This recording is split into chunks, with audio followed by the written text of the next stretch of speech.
Bismillahirrahmanirrahim. Assalamualaikum warahmatullahi wabarakatuh. Nama saya Khairunisa, saya dari kelas 11 agama ingin menjelaskan tentang tafsir bab qiraat.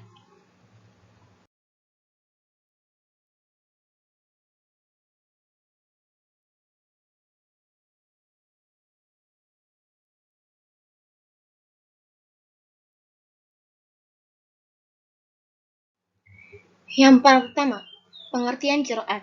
Menurut bahasa, qiraat adalah bentuk jamak dari qiraah, yang merupakan isi masdar dari qara yang artinya bacaan.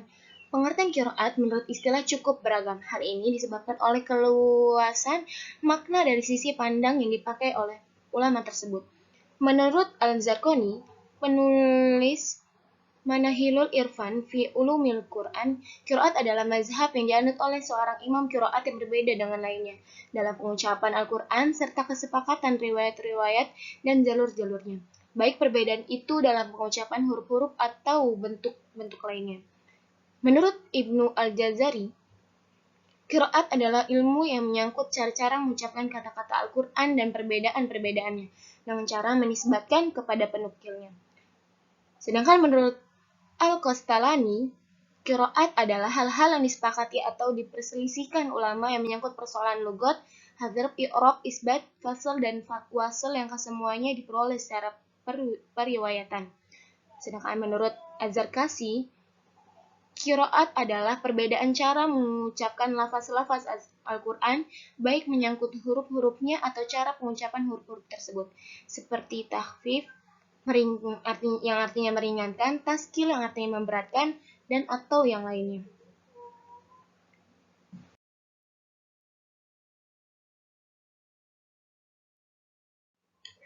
Penyebaran ilmu qiraat. Ulama ahli qiraat terbagi ke dalam beberapa kelompok. Yang pertama kelompok sahabat, yaitu Utsman bin Affan, Ali bin Abi Thalib, Ubay bin Ka'ab, Zaid ibnu Sabit, Abdullah ibnu Mas'ud, dan Abu Musa al-Asy'ari. Lalu yang kedua kelompok tabi'in. Asalnya dari Madinah, yaitu Urwah bin Zubair, Mu'az bin Al-Qari, dan Abdurrahman ibnu Hurmuz al-A'raj, dan lainnya. Yang berasal dari Mekah adalah Ubaid bin Umar, Atha bin Abi Robah, Tawus, Mujahid bin Jabar, dan Ikrimah. Yang berasal dari Kufah adalah Alqamah bin Qais, Ubaidah bin Naqah, Zir bin Hubayshi, dan lain-lain. Yang berasal dari Basrah yaitu Yahya bin Ya'mur al-Udwani, Amir bin Waqais, Abul Aliyah ar-Riyahi, dan lain-lainnya.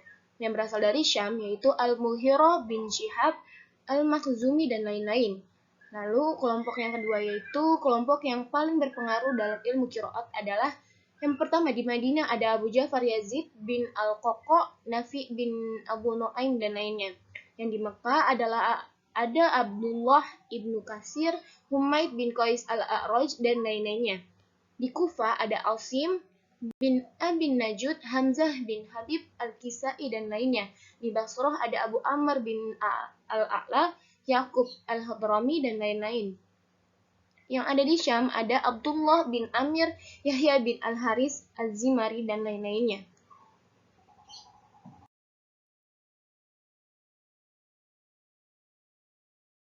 Macam-macam qiraat. Qiraat terbagi menjadi 3. Yang pertama yaitu qiraat sab'ah. Ialah qiraat yang dinisbatkan kepada para imam qurra yang 7 yang masyhur. Nama imam. Yang pertama Nafi ibnu Abi Nuaim al-Asfahani. Perawinya Qalun dan Warsi. Abdullah ibnu Kasir. Perawinya Albas dan Kunbul. Abdullah ibnu Amr al-Basri. Perawinya Hisham. Abu Amr al-Basri. Perawinya Ad-Duri dan Asusi. Asim ibnu Abi Najud. Perawinya adalah Syu'bah dan Hafs. Hamzah bin Habib az-Zayyat. Perawinya adalah Khalaf dan Khalad. Al-Kisai Ali bin Hamzah. Perawinya adalah Abul Haris dan Ad-Duri al-Kisai. Nah, untuk macam-macam qiraat yang kedua, yaitu qiraat al-asyarah. Ialah qiraat sab'ah yang ditambah dengan 3 qiraat. Yang nama-nama imamnya yang ditambahkan yaitu Abu Ja'far Yazid bin Al-Qaqa. Perawinya adalah Ibnu Wardan. Nah, yang kedua yaitu Abu Yakub Al-Hadrami. Nama perawinya adalah Ruwais dan Rauh. Yang ketiga yaitu nama imamnya adalah Khalaf bin Hisham Al-Bazar. Nama perawinya adalah Ishaq dan Idris.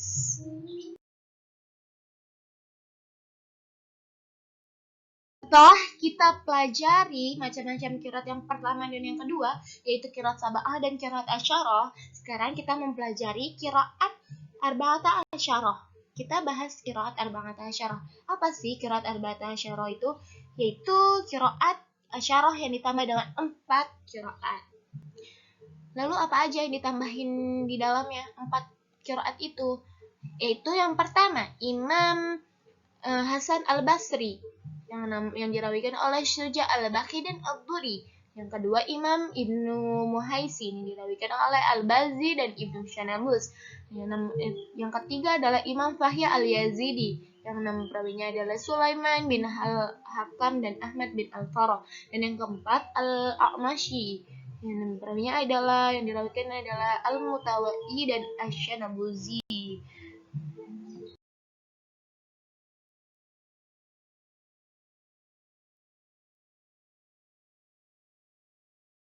Nah, macam-macam qiraat dari segi kualitasnya itu apa aja sih? Selain dari macam-macam qiraat yang sab'ah, asyarah, arba'ata asyarah, macam-macam qiraat juga ada yang dari segi kualitasnya.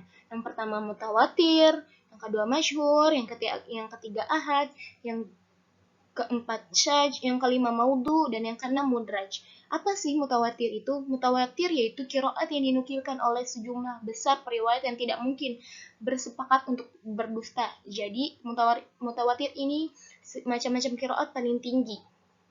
Yang kedua, masyhur. Masyhur yaitu qiraat yang memiliki sanad sahih, tetapi tidak sampai kepada kualitas mutawatir. Berarti masyhur ini tingkatannya kedua setelah mutawatir. Yang ketiga, ahad, yaitu qiraat yang sahih sanadnya, tetapi menyalahi rasam Utsmani, menyalahi kaidah bahasa Arab, atau tidak terkenal seperti halnya qiraat masyhur yang telah disebutkan.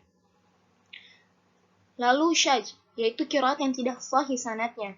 Lalu maudhu, yaitu qiraat yang dibuat-buat dan disandarkan kepada seorang tanpa dasar, seperti qiraat yang disusun oleh Abu Al-Fadl Muhammad bin Ja'far dan menisbatkannya kepada Imam Abu Hanifah. Yang terakhir adalah mudraj, yaitu bacaan yang ditambahkan ke dalam qiraat sebagai penafsiran.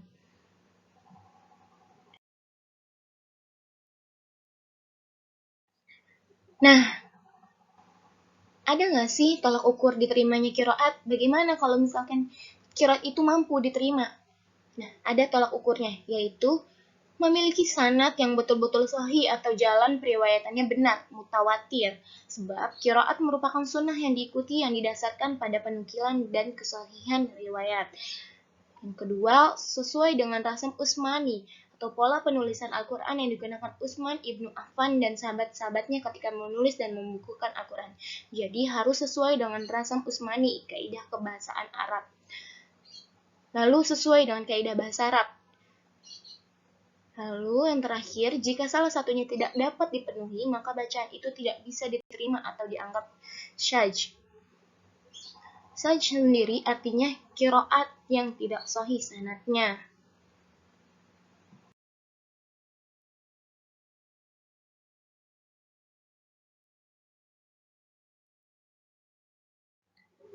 Pengaruh qiraat terhadap penetapan hukum. Meskipun qiraat bukan satu-satunya yang dijadikan dasar dalam istinbat atau penetapan hukum, namun tak dapat dipungkiri bahwa perbedaan qiraat berpengaruh besar terhadap produk hukum. Inilah salah satu penyebabnya timbulnya berbagai qiraat. Dalam bidang teologi atau ilmu kalam, khususnya tentang penetapan kebolehan mentakwilkan ayat-ayat mutasyabihat, para ulama berbeda pendapat. Tentu, perbedaan itu timbul antara lain karena perbedaan qiraat dalam surat Al-Imran ayat 7, yang artinya, padahal tidak ada yang mengetahui takwilnya melainkan Allah, dan orang-orang yang mendalam ilmunya berkata, kami beriman kepada ayat-ayat mutasyabihat, semuanya itu dari sisi Tuhan kami, dan tidak dapat mengambil pelajaran daripadanya melainkan orang-orang yang berakal.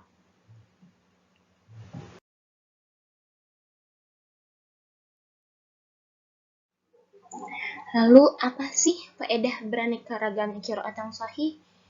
Yang pertama, yaitu menunjukkan betapa terjaga dan terpeliharanya kitab Allah dari perubahan dan penyimpangan. Di samping banyaknya segi bacaan yang berbeda-beda. Yang kedua, meringankan umat Islam dan memudahkan mereka untuk membaca Al-Quran. Yang ketiga, yaitu bukti kemukjizatan Al-Quran dari segi kepadatan makna atau ijaznya. Karena setiap qiraat menunjukkan hukum cara tertentu tanpa perlu pengulangan lafaz. Yang terakhir adalah penjelasan terhadap apa yang mungkin masih global dalam qiraat lain.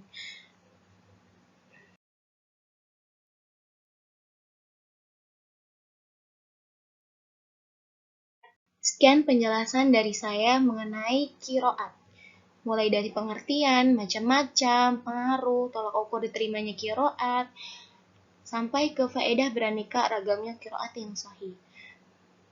Jika ada kata-kata yang salah, saya mohon dimaafkan karena kesalahan datangnya dari saya dan kesempurnaan hanya milik Allah.